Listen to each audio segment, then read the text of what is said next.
Okay, so I will be telling a little bit more about the theory of modeling genetics and resilience. I think a lot of it is what I will be presenting is connected to what Nick has been sharing earlier.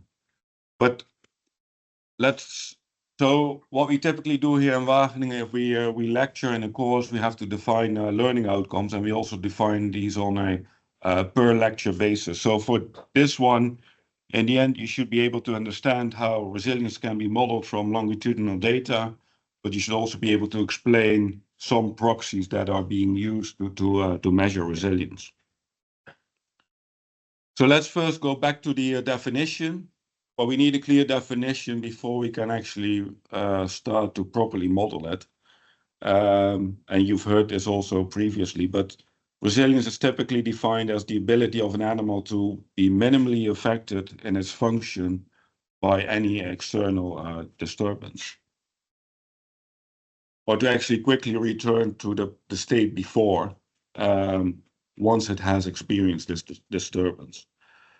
So it's really all about being able to deal with short-term environmental differences. So then a question, what is a disturbance and how can you measure it? So it can be all sorts of rather sudden changes. Can be anything related to the weather, the temperature, humidity, or air circulation. Could also be change in feed composition or feed availability or water availability. Events like a weaning can be perceived as a perturbation by individuals, or any change in rhythm of a daily routine. So I'm not sure if any one of you have ideas of any other perturbations to add to this list. Infection, yes, yeah. Parasites, yeah. So the point is it's anything that affects performance of traits of interest. And the nice thing about this is that because of this, we can actually measure the resilience from the pattern of the performance. So we don't need to know what is the perturbation, but if we observe it from the data, maybe we can try and look back and understand what it was. So because resilience is a response to short-term environmental differences, if we want to measure it from performance, we need to record performance quite frequent. So the time between measurements should be shorter than the duration of targeted disturbances. There's some things that Nick showed in deviations from lactation curves. We tried to do something similar like that 20 years ago at the herd level, but then we had mostly data from milk recording where individuals had milk recorded once every 3, 4, or 6 weeks. And then you miss a whole lot of these short-term disturbances that are only a couple of days. So I think that this has only been possible in, let's say, the last 10 years or something, where there's a lot more daily recording of milk production, for instance, partly enabled by a robotic milking.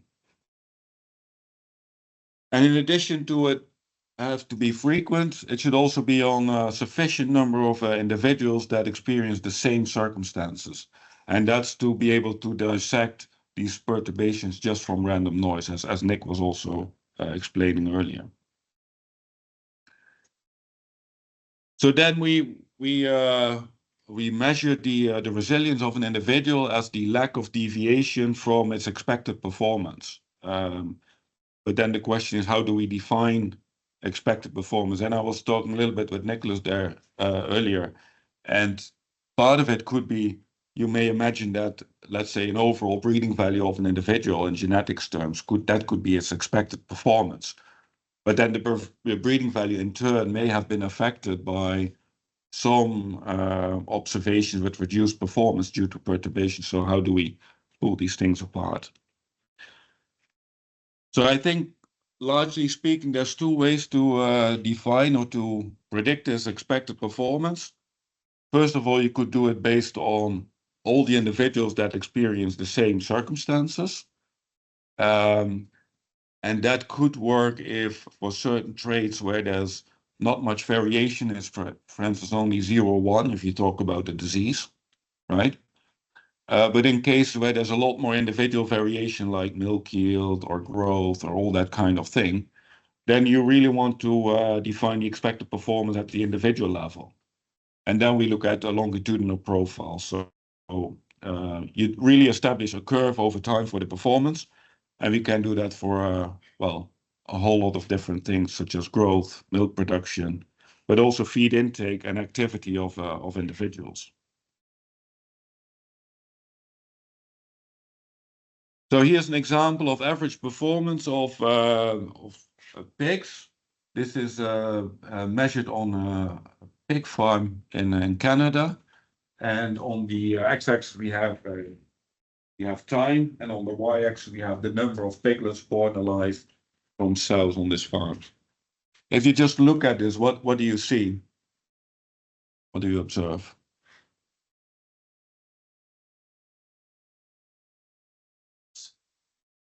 Sorry? Yes. And can you pinpoint this a bit more? Well, there is something happened between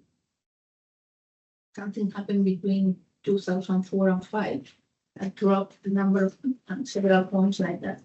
Yes. Yeah, so indeed there's a couple of moments in time where there's a real perturbation, right? Is there anything else that you can observe from this? Yes? Yeah, it seems to be recurring. Yeah, yeah. Yeah. Also, yes. Yeah. Anything else? The recovery of the perturbation between 2004 and 5 takes 1 year, but between 11 and 12 is just maybe several weeks. Right. What about the overall performance? Yes. Yeah. Yeah. What could be causing that? Yeah, genetic trend. Yes. So this is the overall genetic trend. I think it's about 1 piglet per every 4 or 5 years that we see here, and this aligns with published genetic trends for this trait. And indeed, we see all these different perturbations. And on this farm, the PRRS virus was endemic. So this will really cause all these perturbations due to sort of outbreaks of PRRS in this farm. And you can see that it's quite severe sometimes, where there's only 4 piglets born alive at some stage, where it should have been 11 or 12 at that moment in time. So this underlines that it's really important to, well, here it helps to make this average curve and to see the perturbation, but it's really important to look at data, plot it, and stare at it for some time and really try to understand everything that you see in there. So then, how to measure individual resilience? So let's say we have 2 individuals, one is resilient and the other one is not. And as long as there's no perturbation, we see in terms of performance, there's just some little fluctuation, which is sort of random noise, if you like. And then at some time we get a disturbance, and then you see that the resilient one goes more down in performance than the non-resilient one. And also the resilient one recovers more quickly than the non-resilient one. So then, based on these kind of trajectories, we want to define resilience. And the first thing that we then do is we model like the expected performance of the individual if there wouldn't have been this disturbance. And then we look at deviations from this expected performance during the time of the disturbance. Yes. Is it safe to say this other animal is not resilient or it's less resilient? I mean, well, so this individual, the top one, seems to be better able to sort of maintain its performance and dealing with the disturbance, right? And it also comes back to the same level of performance. What would be worse is that it didn't really doesn't respond very strongly to it, but then it never comes back to the performance. So maybe it's better to actually shut down some things and have a large deviation short term, as long as you come back to the performance in the long term. Yes.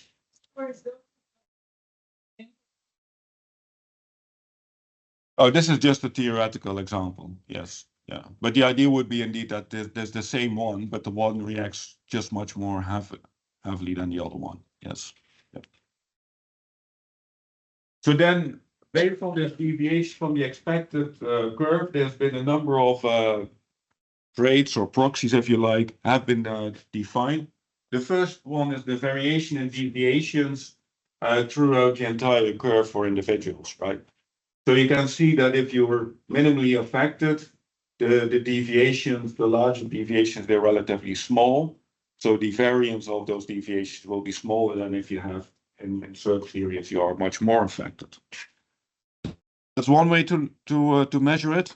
Another one is called the lag one autocorrelation of deviations.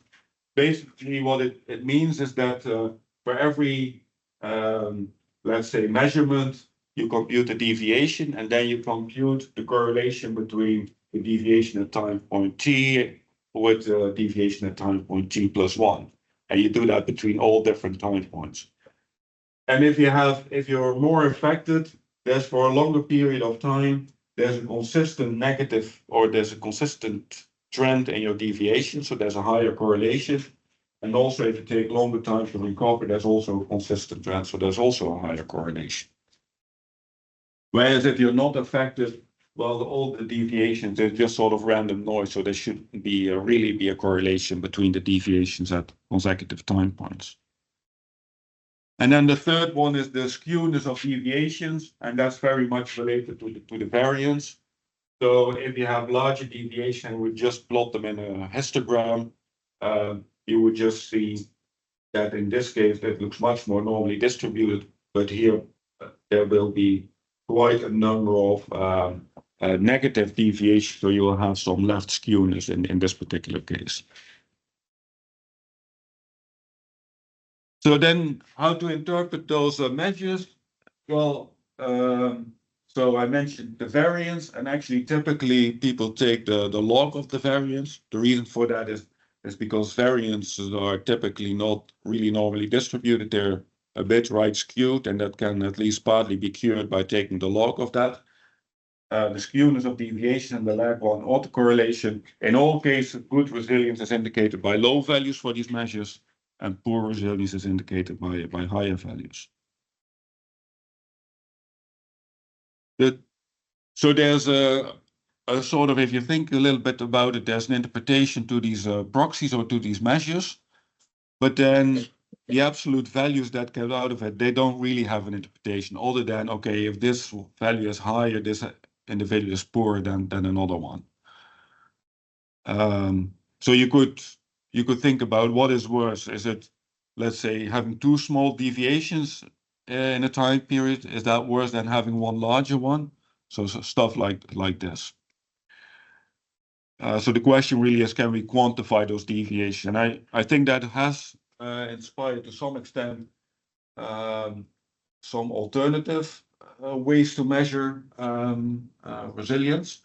And in this case, we look at the deviation, but the thing that are measured is not only the length of the deviation, but also, let's say, the drop or the depth of the deviation. And then you can actually combine this into a total yield loss, which basically is the total area of the deviation. And then if you have multiple deviations, you can just sum all of those together. So that's also one additional interpretation to look at this. And another one is that the deviation or the drop in performance, that is, you could say this is a measure of resistance. So if you're resistant to the perturbation, the level of the production going down or performance is not as steep. And the resilience is then more measured as the ability to recover from that, and how long does it take you to actually do this.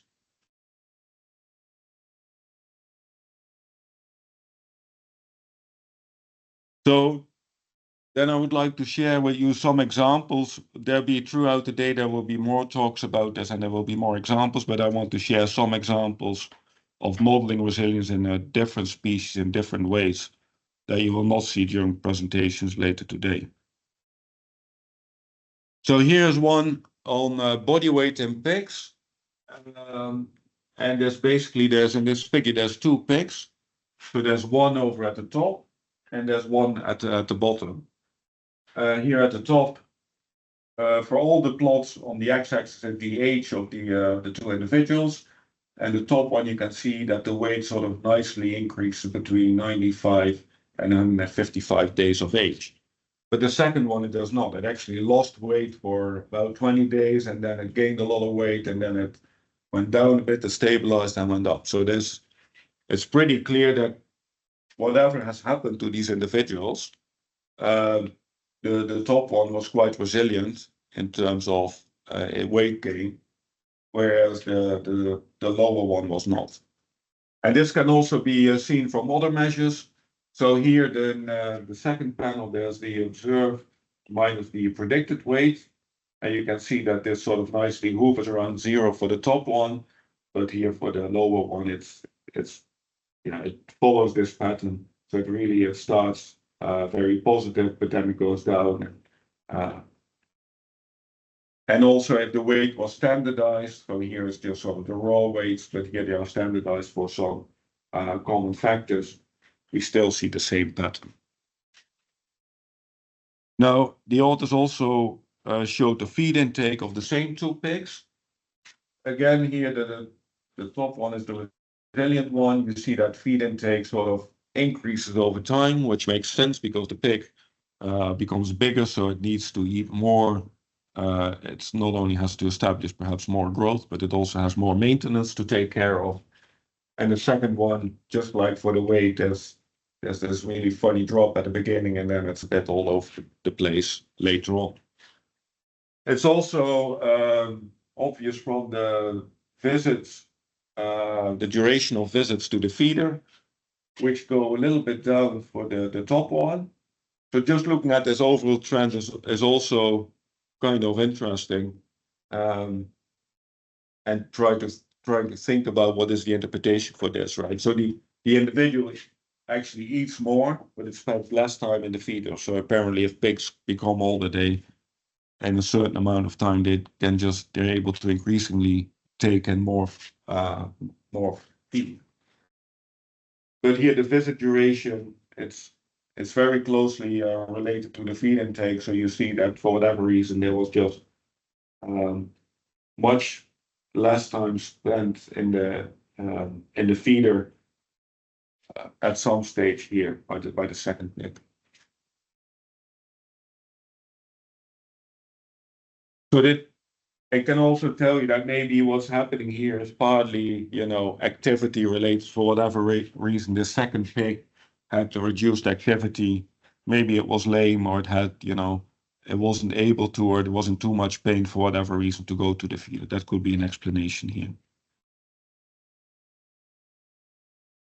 So another example here is the number of steps measured on a daily basis in dairy cattle. And here they are across the period of lactation, the averages, but also the fluctuation around it.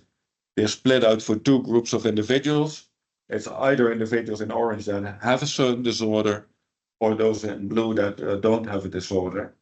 And here for mastitis, you can see that the ones that are affected by mastitis are the ones in orange. In the beginning, they seem to be less active, and actually at the end of the lactation, they appear to be more active than those that don't have mastitis. Here for individuals that have ketosis, you can see that throughout the lactation period, they tend to be less active than the ones that do have it.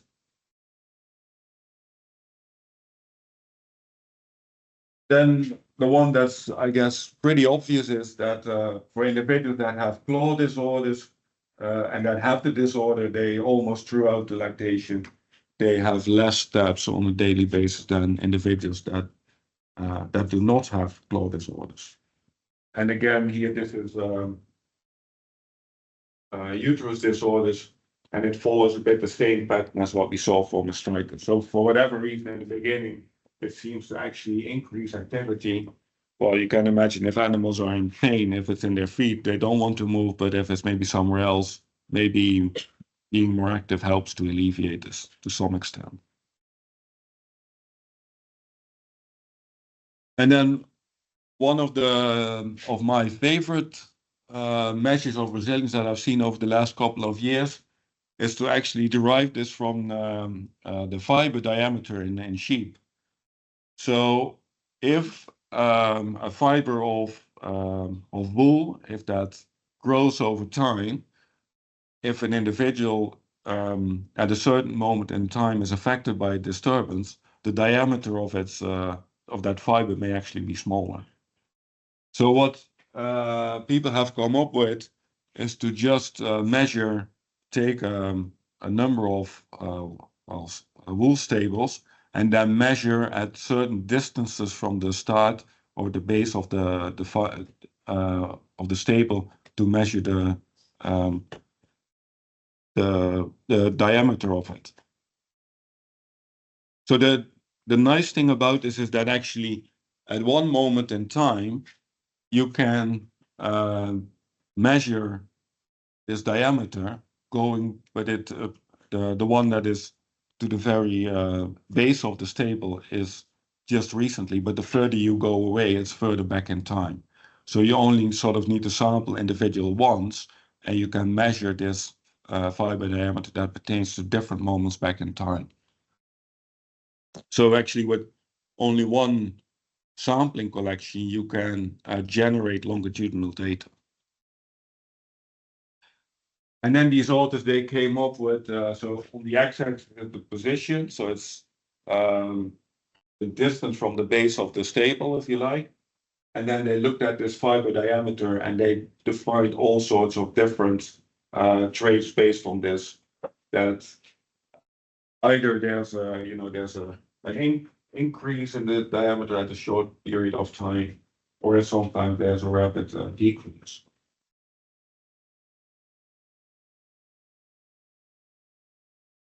So here's a challenge for you to think about in your groups for your particular use case. It's not something you need to do now, but you can do it over coffee or lunch or later when you discuss with your groups. But really try to think about a novel resilience measure for your own use case. And of course, you can use the ones that I presented and that are being used in the literature, but it would be nice if you could come up with something new, like the one on the fiber diameter, for instance.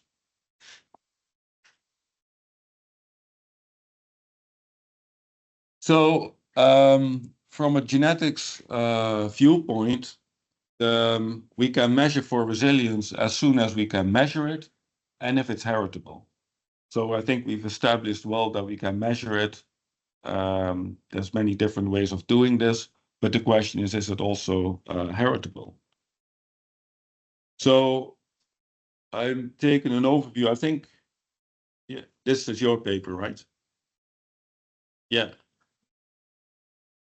So you can correct me if I'm wrong, but you nicely made an overview of published estimates of the different resilience indicators, the LFR, the correlation, and the skewness. And I just summarized those values here. So there's, well, a handful of studies that looked into these different measures for milk yield and dairy cattle. And what seems to be pretty consistent is that the log of the variance of the deviations, that has to have sort of a moderate heritability, but the other ones tend to be relatively low.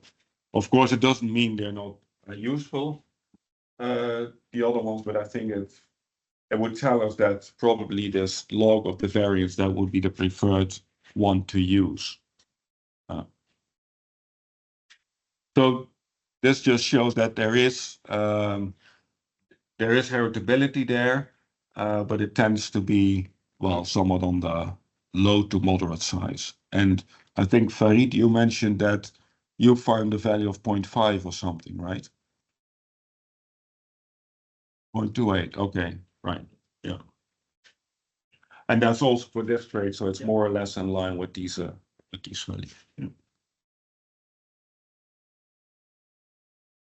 So then I thought, okay, it would be nice to list some advantages and disadvantages of this way of measuring resilience, right? To measure it for actually from the performance, but not from measuring the circumstance that the individuals experience. So, well, I could come up with one advantage and one disadvantage, but maybe you can come up with more. So the nice thing is that we can derive this from existing longitudinal data.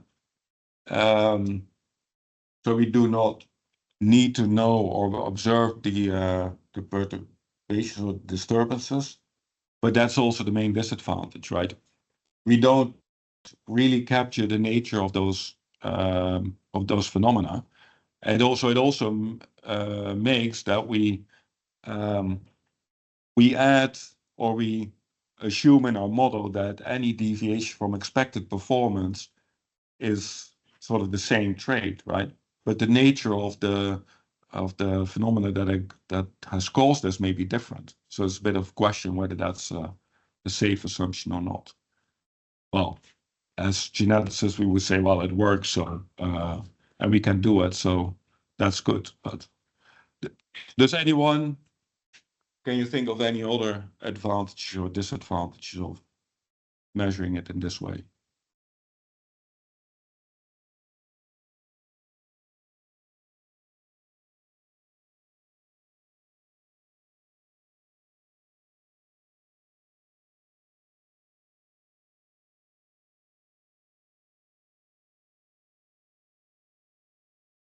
Depends a bit on what you use, but if you look at the variance, then it would probably be different, even if the sort of the area or the total yield loss or whatever is the same for the two individuals. Yes. Yeah.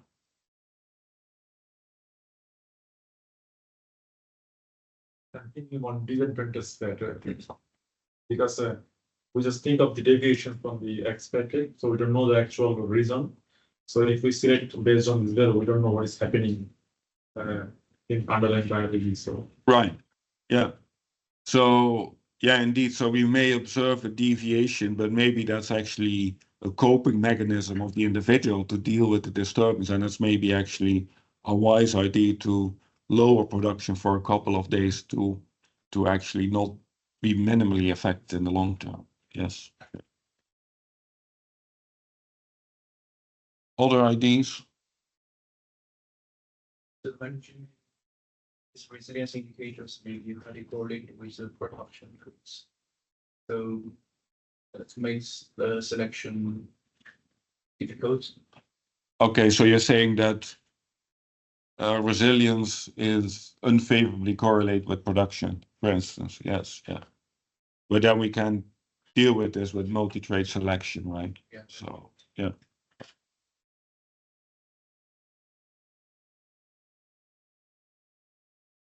Okay.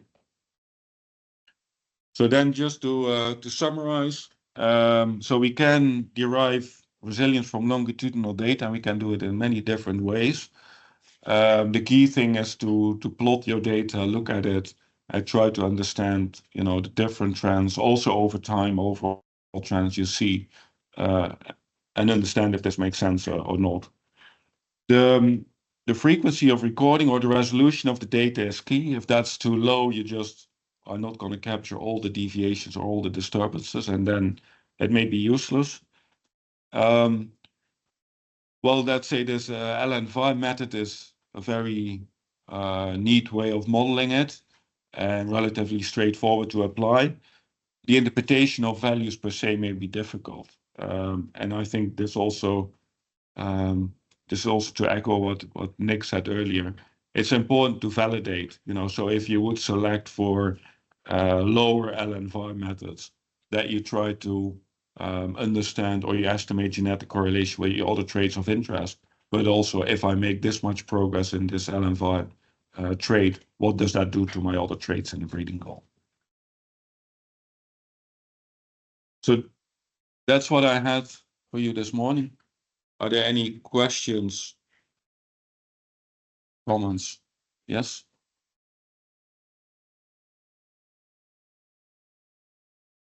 Yes, Then I think you so. should select it also for uniformity, because then if it's less variance, also then it doesn't allow to the animal to maybe have the, for example, in pigs, they have like kind of compensatory growth, maybe. Right.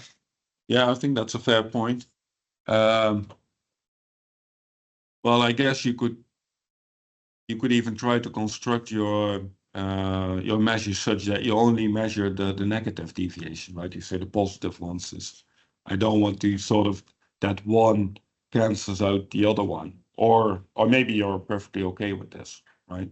So if there's the negative deviation, if you calculate this area and then there's a positive one and they sort of cancel each other out, you could argue, well, overall the individual reaches its expected performance, so why should I care about it? But indeed, this could be another way of measuring uniformity. Yes. Yeah. Yeah. I don't know. Does anyone know that? I understand your hypothesis, right? So inbreeding is expected to affect particularly fitness-related traits, and you could argue that resilience is a fitness kind of trait, right? Does anyone know if people have looked at how do you call it? Inbreeding depression for resilience? Okay. Maybe we can ask Nick Meyer from CRV, or you can ask him during his presentation. Yeah. Because they estimate breeding values for this, and if they do this routinely, it may be that there's an effect for inbreeding in the model. Yes. Yeah. Right. So I don't know. Yeah, but I think that the way to test this would really be within a population to look at the relationship between inbreeding. Yeah. Yes. Yeah. Okay, good. That's all I had for now. So we can now go to the coffee break and then we reconvene at 11:15.